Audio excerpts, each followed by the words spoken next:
Hello friends.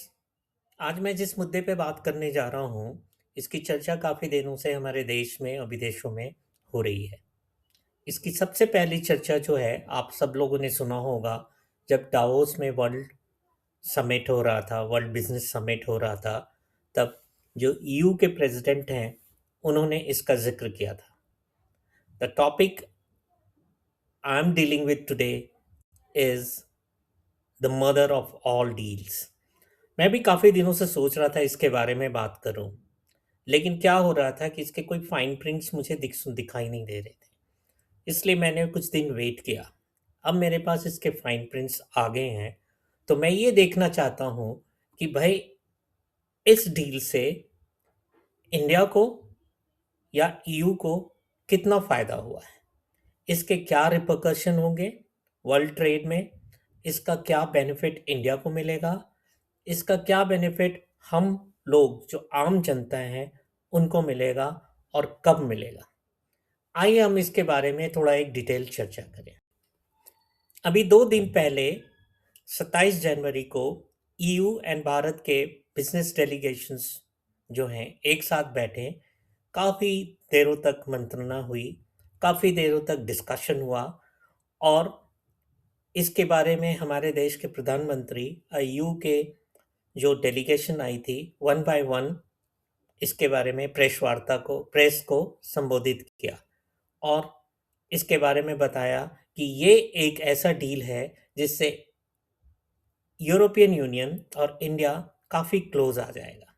इसके European union के president ने इसको मदर ऑफ ऑल डील की संज्ञा जो है दावोस में दे दी थी, जैसा कि मैंने पहले बताया। हमारे देश के प्रधानमंत्री ने भी कहा कि ये जो है आने वाले समय में ईयू और इंडिया को काफ़ी नज़दीक ले जाएगा। क्या ये जो डील साइन हुआ है, ये डील अचानक हो गया, रातों रात हो गया, या फिर इसके पीछे एक हिस्ट्री है? सच बताऊं तो इसके पीछे एक हिस्ट्री है। आइए देखते हैं कि सबसे पहले इसकी शुरुआत कब हुई थी। फिर उसके बाद हम देखेंगे कि इस जब इसकी शुरुआत हुई थी तो कौन से बॉटलनेक्स थे जिसकी वजह से ये डील नहीं हो पाया था पास्ट में, और बीच में कब से फिर से दोबारा शुरुआत हुई, और फाइनली वो कौन से रीजन है कि ये डील फिर से साइन हो गया है। हम इस वीडियो में ये भी जानने की कोशिश करेंगे क्या इस डील का इम्पैक्ट इमीडिएटली होने जा रहा है, या फिर इसमें इसको इफेक्ट में आने में कुछ टाइम लगेगा। इन सब चीज़ों के बारे में हम एक एक करके देखेंगे। हम इस वीडियो में ये भी जानने की कोशिश करेंगे कि इस डील से कौन सी यूनिट जो है, इंडिया या यूरोपियन यूनियन, कौन सी पार्टी ज़्यादा बड़ी बेनिफिशियरी हुई है। क्या दोनों बहुत बड़े बेनिफिशियरी हुए हैं, या सिर्फ इंडिया जो है वो बेनिफिटेड हो रहा है।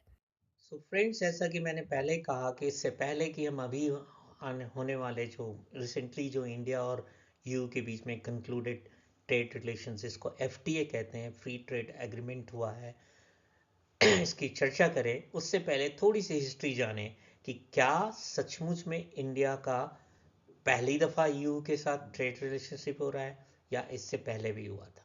एक बार ईयू एंड इंडिया के ट्रेड रिलेशनशिप की टाइमलाइन के पर हम जाएं और देखें तो हमें पता चलेगा कि हमारा जो है इनके साथ ट्रेड रिलेशनशिप जो है 2004 से शुरू हो गया था, जहां पे हेग में फिफ्थ इंडिया ईयू समिट हुई थी, जिसमें यह डिस्कस किया गया था कि we will develop an strategic partnership. 2006 में फिर से सेवेंथ ईयू समिट हुई हेलेंस्की में, जहां पे ये इंडोर्स किया गया था कि mutual bilateral trade and investment agreement करते हैं, किया गया था बहुत सारे चीज़, और हमारे निगोशिएशन जो है 2007 आते तक शुरू हो गए थे बहुत सारी चीज़ों पे, जैसे goods, services, investment, etcetera etcetera. कुछ दिनों तक ये स्मूथ चलती रही, लेकिन 2013 में आते आते ये नेगोशिएशन में एक गहरा पॉज आ गया। इसके कई रीज़न हैं, बहुत सारे सिचुएशंस हैं। हमारी डोमेस्टिक पॉलिटिक्स जो है चेंज कर रही थी। एक हमारी जो गवर्नमेंट जो थी उस समय की एक लेम डक गवर्नमेंट बन गई थी। 2014 में इलेक्शन होना था इंडिया में, तो चीज़ों को एक तरह से हॉल्ट हो गया था आफ्टर 15 राउंड ऑफ नेगोशिएशंस में। और कुछ बॉटल नेक्स भी थे। वो क्या बॉटल नेक्स थे वो मैं आगे चलकर आपको बताऊंगा, अगले स्लाइड्स में जब जाऊंगा तब। फिर से 2022 में जाकर जब हमारी नई गवर्नमेंट आई, न्यू गवर्नमेंट आई, उन्होंने बीच में कोविड आ गया था। कोविड आने के बाद जो है 2022 में रियलाइजेशन हुआ कि फिर से हम इसको रिज्यूम करें, स्टॉक को, इसको रीलॉन्च किया गया 2022 से फ्री ट्रेड एग्रीमेंट पे, जैसा कि मैंने बताया कि एफटीए पे बातचीत शुरू हो गई और तेजी से बात हुई। 2024 आते आते में 8 राउंड्स ऑफ निगोशिएशंस हुए ब्रसल्स में। जून में 2024 में दोनों देशों के रिप्रेजेंटेटिव्स मिले, बिजनेस डेलीगेशंस होती हैं जिसमें हमारे फाइनेंस मिनिस्टर, यू के फाइनेंस मिनिस्टर वगैरह वगैरह सब गए। लेकिन देखते हैं कि क्या जब हमारा बॉटल नेक था या उससे पहले 2022 से पहले क्या हमारा यू के साथ ट्रेड रिलेशनशिप जीरो था? नहीं। Answer is big no, zero नहीं था। आप देखेंगे ये जो ब्लू वाली लाइंस है ये यूरोप का इंपोर्ट है और रेड वाली लाइंस है वो यूरोप का एक्सपोर्ट इंडिया को है। मतलब जो इंडिया के लिए वो एक्सपोर्ट करते हो इंडिया के लिए इंपोर्ट हो जाएगा और जो वो इंपोर्ट करते हो इंडिया के लिए एक्सपोर्ट हो जाएगा। आप देख रहे हैं कि 2009 में हम नीचे थे, हमारा ट्रेड सरप्लस नहीं था, माइनस में जा रहा था। और जो है लेकिन फिर भी पैरेलल था, काफ़ी ज़्यादा डिफरेंस नहीं था।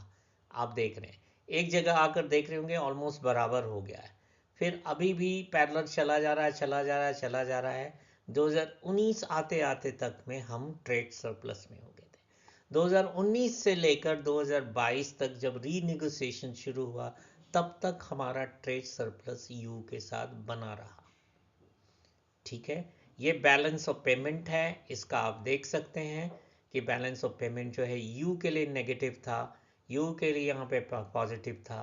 तो जब जब यू जो है यहाँ से नेगेटिव में बैलेंस ऑफ पेमेंट था, मतलब यू यू जो है हमारे से ज़्यादा खरीदारी कर रहा था ईयू और इंडिया उनसे कम खरीदारी कर रहा था। ये चार्ट यू का चार्ट है, इंडिया का चार्ट नहीं है। अगर इंडिया का चार्ट बनता तो जस्ट ऑपोजिट बनता। ये सारे ग्रीन वाले जो ये ऊपर में बड़े बड़े हैं ये नीचे आ जाता और सिर्फ ये वाला ऊपर जाता। तो आप देख रहे हैं कि हमारे इंपोर्ट्स जो हैं वो कम रहे हैं लेकिन फिर भी पैरेलल रहे हैं। 2019 आते आते तक में हमारा इंपोर्ट्स जो है और एक्सपोर्ट जो है वो दोनों बराबर आते आते हम ट्रेड सरप्लस में आ गए थे। मतलब बैलेंस ऑफ ट्रेड में हम सरप्लस में थे, यू जो है माइनस में जा रहा था। 2022 में फिर से रीनेगोशिएशन शुरू हुई और उसके बाद जो है अभी हाल फिलहाल में 2 साल के 2022, 2023, 2024 के बाद कॉन्टिन्यूस रीनेगोशिएशन के बाद में जाके अब भी जाके 2026 में एफटीए साइन हुआ, फ्री ट्रेड ऑर्गेनाइजेशन एग्रीमेंट, जिसमें इन्वेस्टमेंट प्रोटेक्शन एग्रीमेंट किया गया, सप्लाई चेन रिजिलियंस के बारे में ध्यान रखा गया, टेक्नोलॉजी एंड इनोवेशन की साझेदारी के बारे में बातचीत हुई, क्लाइमेट और ग्रीन एनर्जी में किसी तरह का हमारा जो सहयोग है इंडिया और उस पर किया जाएगा। और अनुमान है कि ये सारी चीज़ें जो है इंडिया और ईयू के बीच में करीब 10 लाख करोड़ का व्यापार आने वाले वर्षों में करेगा। अगले स्लाइड में जाते हैं, ये देखते हैं कि भारत को इस डील से क्या मिल रहा है। कह रहे हैं कि भारत के लिए डील एक गेम चेंजर है, इससे मेक इन इंडिया को बढ़ावा मिलेगा। ऑटोमोबाइल, इलेक्ट्रॉनिक्स, फार्मा, टेक्सटाइल्स, इन सब में टेक्नोलॉजी आएगी और इंडिया में मेक इन इंडिया, यहाँ पे सारी चीज़ें, टेक्सटाइल्स में तो हम उनसे आगे थे हमेशा से, फार्मा में भी हम उनको ज़्यादा सप्लाई करते हैं, लेकिन ऑटोमोबाइल्स एंड इलेक्ट्रॉनिक्स में जो है इंडिया को बहुत ज़्यादा मदद मिलेगी। कुछ भारतीय स्टार्टअप्स को भी यूरोपियन मार्केट मिलेगा। इसके अलावा last but not the least, नौकरियां और स्किल डेवलपमेंट होगी। जैसा कि ऊपर बताया गया, मेक इन इंडिया को बढ़ावा मिलेगा। तो मेक इन इंडिया जब होगा तो नेचुरली इंडिया की जो लार्ज वर्क फोर्स है उनकी स्किल डेवलपमेंट होगी, और साथ ही साथ मेक इन इंडिया होगा तो हजारों लाखों जो है नौकरियां इंडिया में पैदा होंगी, लाखों लोगों की नौकरियां मिलेंगी, विश्व स्तर मतलब ग्लोबल स्टैंडर्ड की ट्रेनिंग मिलेगी, स्टेट ऑफ आर्ट की ट्रेनिंग मिलेगी इंडियन वर्कफोर्स को। और ये इंडिया को न सिर्फ एक मैन्युफैक्चर बनाएगा बल्कि चाइना की तरह एक ग्लोब इनोवेशन हब बनाएगा। अब आते हैं यूरोप को क्या फायदा हो रहा है। यूरोप को तो सबसे बड़ा फायदा हो रहा है, एक बहुत बड़ा कंज्यूमर मार्केट मिल जाएगा। इंडिया की 1,40,000 140 करोड़, सॉरी 1,40,000 140 करोड़ लोगों का एक बहुत बड़ा मार्केट मिलेगा यूरोप को। उनको रॉ मटेरियल्स के लिए उनकी जो चीन पे निर्भरता है वो काफ़ी हद तक कम होगी, प्लस में उनको एक ड्यूरेबल, एक रिलायबल डेमोक्रेटिक पार्टनर मिल रहा है। बहुत इंपॉर्टेंट है डेमोक्रेटिक पार्टनरशिप। अभी हम लोग थोड़ी देर में बात करेंगे जब जियो पॉलिटिकल की बात करेंगे। इन स्लाइड्स को हटाने के बाद मैं फ्रीली आपको कुछ चीज़ें और समझाने की कोशिश करूंगा। एक गुड क्वालिटी ह्यूमन रिसोर्सेज मिलेगा, ट्रेंड ह्यूमन रिसोर्सेज मिलेगा, क्योंकि वो अपने नए नो हाउ को से लाएंगे इंडिया में। मेक इन इंडिया ये होगा, फैक्ट्रीज लगेंगी और उससे जो है ये हमारा एक वर्कफोर्स तैयार होगा। अब चर्चा करते हैं कि क्यों ये डील संभव हुआ, अचानक इतनी तेजी से क्यों, जो चीज इतने सालों से पॉज कर रहा हुआ था और अचानक जो है क्यों इंडिया और ईयू जो है इस पे ये कर गए थे। आप सब जानते हैं, हम सब जानते हैं कि आज वर्ल्ड में क्या हो रहा है। एक पूरी तरह से ग्लोबल ऑर्डर जो है वो चेंज हो गई है। जब ट्रंप साहब जब 2025 में आए हमारे देश में, सॉरी अमेरिका में, तो उन्होंने आते के साथ हमारे देश के साथ साथ दुनिया के बहुत सारे देशों पे टैरिफ लगाना शुरू कर दिया। यूरोप ने शुरू शुरू तो जवाब देना शुरू किया, बाद में उनके साथ निगोशिएशंस हुए, निगोशिएशन के बाद डील साइन हो गए। लेकिन डील साइन होने के बावजूद ट्रंप महाशय ने ग्रीनलैंड पे यूरोप को घेरना शुरू किया, कहा कि बॉस अगर ग्रीनलैंड में यूरोप मेरा साथ नहीं देगा, क्योंकि ट्रंप चाहते हैं कि ग्रीनलैंड को वो कब्जा कर ले या उसके मालिक बन जाए, जिसके लिए यूरोप के लोग तैयार नहीं हैं, तो अगर नहीं होगा तो उन पे वो टैरिफ लगा देंगे। खुलेआम अमेरिका के प्रेसिडेंट जो हैं वो धमकी देते हैं कि मैं 200%, 500%, कुछ भी जो मुंह में आता है वो भग देते हैं। इंडिया के ऊपर भी आप देखिए 25% प्लस 25%, 25% ऐसे टैरिफ लगाया और 25% टैरिफ उन्होंने लगाया हुआ है क्योंकि हम चाइना से ऑयल इंपोर्ट कर रहे हैं। हालांकि हमने चाइना से यूएस के कहने पे, चूंकि हम मेंटेन करना चाहते हैं यूएस के साथ अपना ट्रेड रिलेशनशिप, हमने कम किया हुआ है, कम कर दिया है इंपोर्ट। घटाने के बावजूद जो है 25% उन्होंने टैरिफ नहीं हटाई है, जो एडिशनल टैरिफ है। और ट्रंप जो है काफ़ी एग्रेसिव खेल रहे हैं। पूरी दुनिया में वॉर का सिचुएशन है, यूक्रेन रशिया के बीच में वॉर हो रहा है। इधर कल को किसी भी दिन में ईरान पे अटैक कर सकता है अमेरिका। आज ही न्यूज़ में मैं सुन रहा था कि ईरान पे जो है काफ़ी नज़दीक पहुंच गया है। पहले भी आपने देखा था इसराइल और ईरान में वॉर हुआ था, उससे पहले इंडिया पाकिस्तान में हुआ था वॉर, और अब पाकिस्तान जो है यूएस के पाले में जाके बैठ गया एंड यूएस जो है पैम्पर कर रहा है पाकिस्तान को। तो इंडिया के लिए बहुत ही प्रिकेरियस सिचुएशन हो गई, जो यूएस जो है ट्रंप के आने के पहले तरह से एक हमारे लिए फ्रेंडली कंट्री था, हमारा ट्रेड सरप्लस था यूएस के साथ, और चाइना के लिए एक तरह का हमारा जो है वो डेटरेंट था यूएस, कि चाइना अगर कभी हमारे पर अटैक करता है पाकिस्तान के कॉम्बिनेशन में कंबाइंड एफर्ट के, तो यूएस जो है हमारे साथ रहेगा, क्योंकि हमारा इंडिया एंड यूएस का पार्टनरशिप चल रहा था। लेकिन वो सारी चीज़ें बंद हो गई है। आप देख रहे हैं कि किस तरह से पाकिस्तान के जो आर्मी जनरल है आई डोंट नो उनका डिजिग्नेशन क्या है उनका, लेकिन जो भी आर्मी चीफ है वो आर्मी चीफ जाके उनको लंचन पे बुलाते हैं ट्रम्प, वेयर एज हमारे प्राइम मिनिस्टर को टाइम एंड अगेन जो ह्यूमिलिएट करते हैं at every international forum. India अभी कुछ बोल नहीं रहा है क्योंकि इंडिया का ट्रेड सरप्लस यूएस के साथ ज़्यादा है, तो इंडिया नहीं चाहता यूएस के साथ रिलेशनशिप खराब करे। लेकिन इंडिया साथ ही साथ अपना जो है यूएस के ऊपर डिपेंडेंस जो है, यूएस के ऊपर जो इतना ज़्यादा डिपेंडेंस है ट्रेड सरप्लस के लिए, उसको दूर करना चाहता है। इसलिए इंडिया यू के नज़दीक आया, कुछ ऐसे कड़वे घूट भी, ऐसे चीज़ों को भी एक्सेप्ट किया, कड़वे घूट तो नहीं कहेंगे लेकिन कुछ ऐसी चीज़ों को एक्सेप्ट भी किया जो कि वर्षों से इंडिया एक्सेप्ट नहीं कर रहा था। वो था ऑटोमोबाइल सेक्टर में, मतलब यू का जो है इंडिया के मार्केट में एक्सेस। इंडिया अभी भी यू के जो कार मैन्युफैक्चरर्स हैं वो अब जो यू में बनते हैं और इंडिया में इंपोर्ट होता है वो, तो उसमें 100% टैरिफ लगाता है, just to discourage and just to help our domestic auto sector. लेकिन अभी न्यू ट्रेड एग्रीमेंट के साथ ये डील हुआ है कि इंडिया खोल देगा, टैरिफ को घटाकर 100% से ऑलमोस्ट 40% तक लाएगा और 40% से धीरे धीरे घटाते घटाते उसको टैरिफ फ्री कर देगा। टैरिफ फ्री कब तक होगा? जब इंडिया में वो प्रोड्यूस होना शुरू हो जाएगा। तो ऑटोमेटिकली जो चीज़ इंडिया में प्रोड्यूस हो रहा है तो उस पर टैरिफ कैसे लगेगा?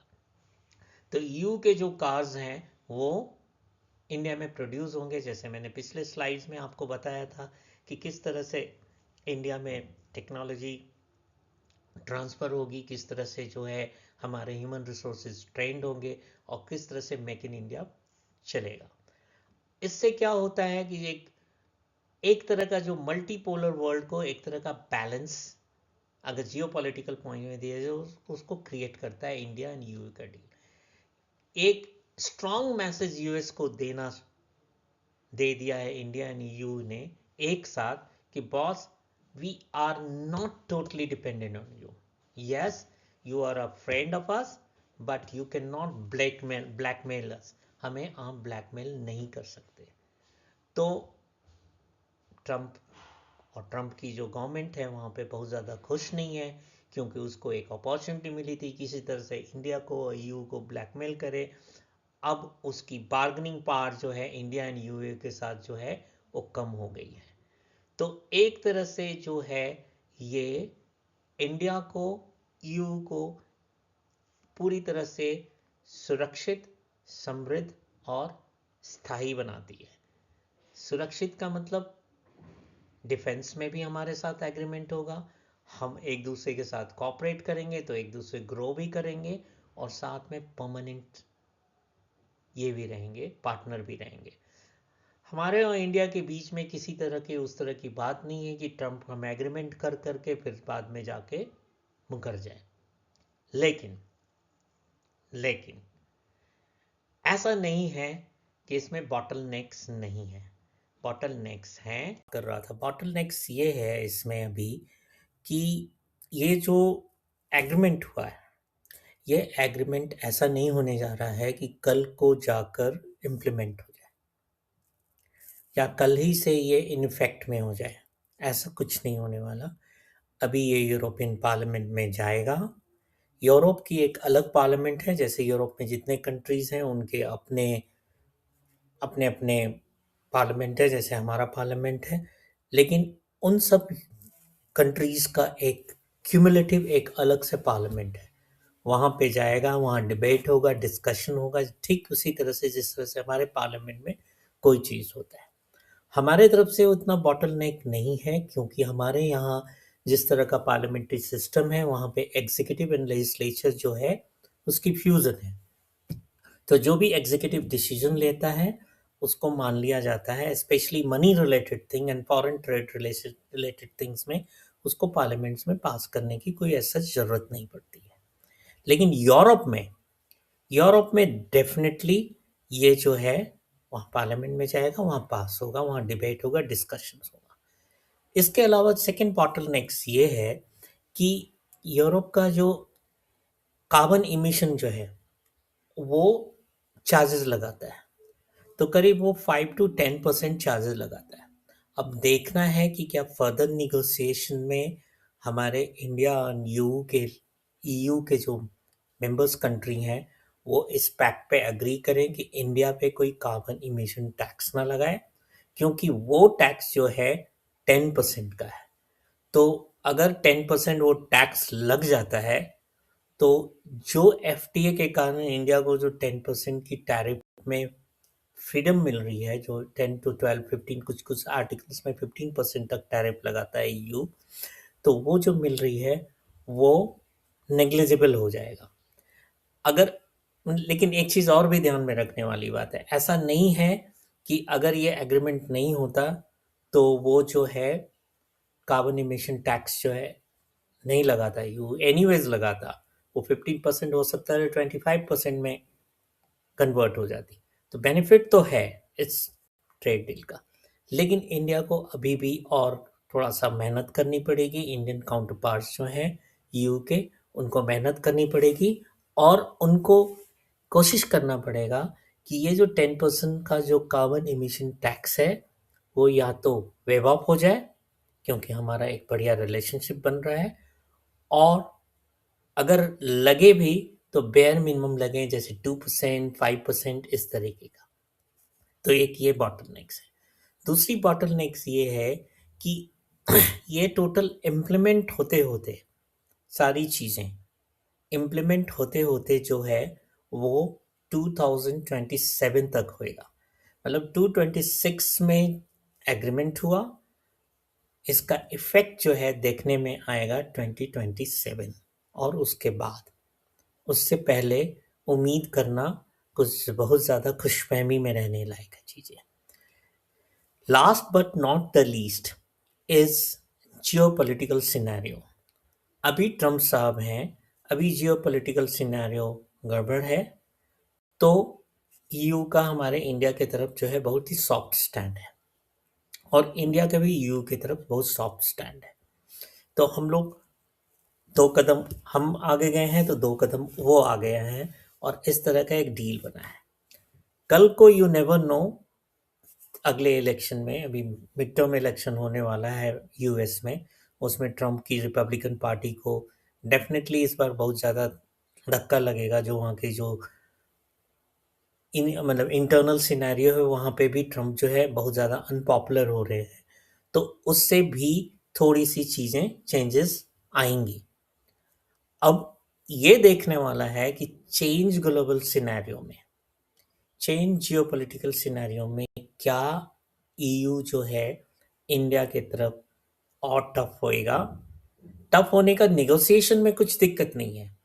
जो कार्बन इमिशन टैक्स है, और भी कुछ चीज़ें जो हैं, चाइल्ड लेबर और इस तरह की चीज़ें जो हमेशा जो लगती आई हैं, क्या कहते हैं आपको, यूएस के तरफ से इंडिया पे, क्या हो गया, यूएस की तरफ से इंडिया पे वो पास्ट में लगती आई हैं, जो हमेशा बॉटलनेक्स का काम करती आई है। ये वेस्टर्न कंट्रीज हमेशा चाइल्ड लेबर की इश्यूज को उठाते हैं, जबकि ऐसा ऐसा नहीं है कि इंडिया में सारे इंडस्ट्रीज में चाइल्ड लेबर काम करते हैं। लेकिन कार्बन इमिशन टैक्स तो है, वो तो लगाएंगे ही लगाएंगे। वो कितना लगाते हैं ये देखने वाली बात है। दूसरी तरफ हमारे तरफ से जो इंटरनल जो है, अभी हमारी गवर्नमेंट, ये गवर्नमेंट है एक स्टेबल गवर्नमेंट है। कम से कम 2024 में इलेक्शन हुआ था, तो 2029 तक की गवर्नमेंट तो चेंज होने वाली नहीं है।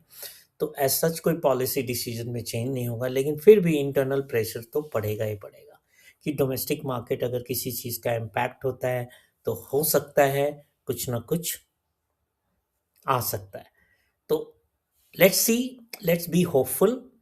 मैं बहुत होपफुल हूँ इस चीज़ को लेकर। मैं इसलिए होपफुल हूँ क्योंकि मुझे ऐसा लगता है कि आने वाले समय में इंडिया एंड ईयू जो हैं वो एक बहुत अच्छे पार्टनर साबित होंगे, अनलाइक यूएस जो कि एक अनट्रस्टवर्दी पार्टनर है, वर्ल्ड का पार्टनर है। अब आज के डेट में यूएस पे कोई ट्रस्ट नहीं करता। चाइना से हमारे कितने खराब रिलेशंस हैं, हमेशा टॉपसी टर्वी रहा है बॉर्डर इश्यूज को लेकर। हमारी जो नेबरिंग कंट्रीज हैं उनके साथ हमारा बहुत अच्छा रिलेशन नहीं है। बांग्लादेश, पाकिस्तान, श्रीलंका के साथ थोड़ा बहुत सुधरा है, लेकिन बहुत सारी कंट्रीज जो हैं अभी भी हम उनके साथ स्ट्रगल कर रहे हैं। देखते हैं आने वाले समय में क्या होता है। I am very hopeful with this. मैं इसको मदर ऑफ ऑल डील तो नहीं कहूँगा, लेकिन मैं कहूँगा it's a good deal and it's a very good news for India and EU both.